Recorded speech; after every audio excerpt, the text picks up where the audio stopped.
I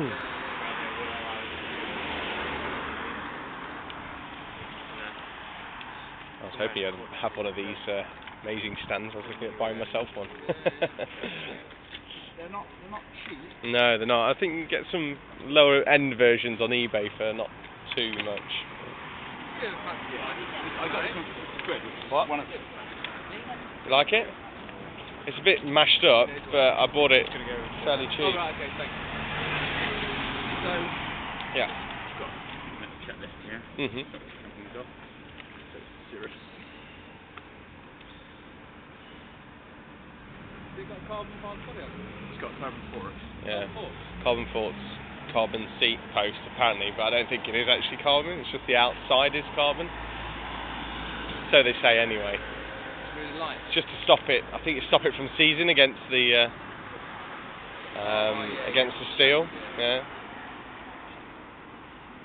So check the carbon forks for any kind of like cracking or any kind of impact. Obviously, carbon's a really strong material, but if it takes when it's in the stress way it's designed to be stressed.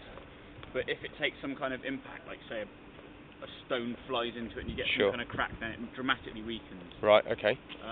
So then I just have a sort of an inspection of the frame, see if there's any sort of corrosion or any signs of impact that might have weakened the frame.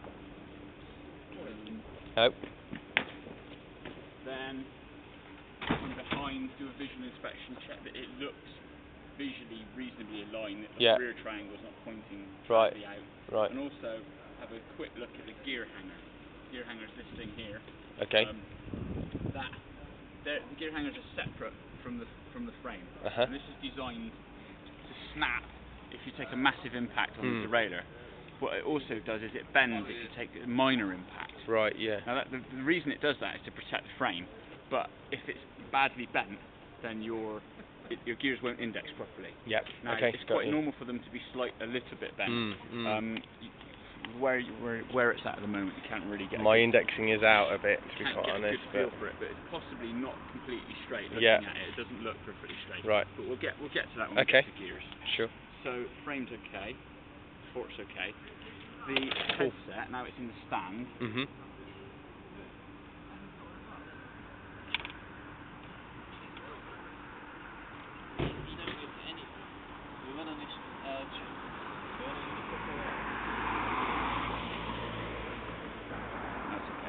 Sometimes if it's over tight, it'll sit and it'll sit in a spot and do this. Right. It's difficult with the headset, this type of headset, to get it to do that. But with the traditional headset, it's quite easy to over tighten them. Okay. And then they'll basically sit on the individual bearings. And if you loosen it up a bit, then it'll just move freely. Cool. So the headset's fine. Your handlebars are fine. They're tight. They're not moving. They're at a reasonable height. And your ends are covered, there's no sharp bits or anything like that, so that's good. Also, your levers are at the right angle. Are they? Right, I wasn't sure about that actually, because I did adjust them a bit. Roughly 45 degrees, what's comfortable. You want to have your arms, your wrists roughly straight. Exactly. You don't want to be doing that, because then you're putting massive pressure on your wrists. So yeah, straight is the design. And these are designed to keep your hand up. You rest your palm on that. Exactly, that's what I do. So they should be up, holding your palm. Right, yeah. I think I'd probably go underneath and then flip over, so maybe even drop them a bit more. I would say push them up actually. Oh really? So that they're holding your hand up, got you. So that your palm is sat on them without having to pull it down and cock your wrist. Right. But it's all about getting a feel for what's comfortable. Sure. Normally the further you ride, so if you're doing sort of 5-6 hours in the saddle, that's when it really makes a difference. If you're just doing short trips around the town, it doesn't make that much difference. Okay, cool. So the next thing I check is the bottom bracket. Yeah, now I've got some vibrations coming off this. So the bottom bracket, generally just hold the frame, grab the crank, not the pedal, and waggle it back and forth towards the frame. There's no, generally the top and the bottom are the good places to test for any play. Now when this will be a sealed cartridge bottom bracket, as they start to degrade, at the top and bottom, as you move it back and forth, you'll hear a little click. Oh, right.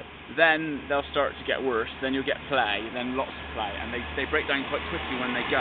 Right. But they last a lot longer than traditional bottom brackets. Yours is fine, there's no play in here at all. Right, okay. I was a bit worried about that actually. because I have felt a bit of more and more vibration on pedalling. That can be so many different things. Yeah, sure. It can really be quite a challenge to find out. Sure. It can be your pedals. These pedals, there's no play in them, and they're spinning quite freely. There's a little bit of play in that one. Okay, that might be. Yeah, it's just a little. If you waggle it. Yeah, I can feel that. Yeah. Something might be worth doing is just checking that they're all tight. All these screws. It seems to have had some sort of damage. This wasn't my bike when that happened, so I don't know what that's from. But it's only a small bit of play. It shouldn't be dramatic. So okay. So the pedals are fine. I'll do that. Inspect the crank as well while I'm here. Yeah. Crank. There's no obvious cracks or signs of like metal fatigue. Again here, a little bit of surface damage, but no serious signs of metal fatigue. So then check the chain set. Now, one thing that can cause sort of clicking from this area is loose stack bolts. These bolts. Yeah. It's uncommon in. It's not so common in factory built chain sets. It's more common if you've got a fixie and you're changing your chainring around a lot, and then you didn't quite do it up. And also, there's a lot more torque on a fixie, and you backpedal as well, so you're pushing it both ways, and you can often they become loose, and you start to hear a clicking. So sometimes it can be worth checking the torque on these. But generally, they're not waggling around. This was just put on recently, actually. This new top ring, literally like a month ago or 2 months ago. So I don't know. Hopefully they did a good job. Well, they didn't do an amazing job actually. I was a bit dismayed by it. Was bunnies, bunnies. But they. The thing is,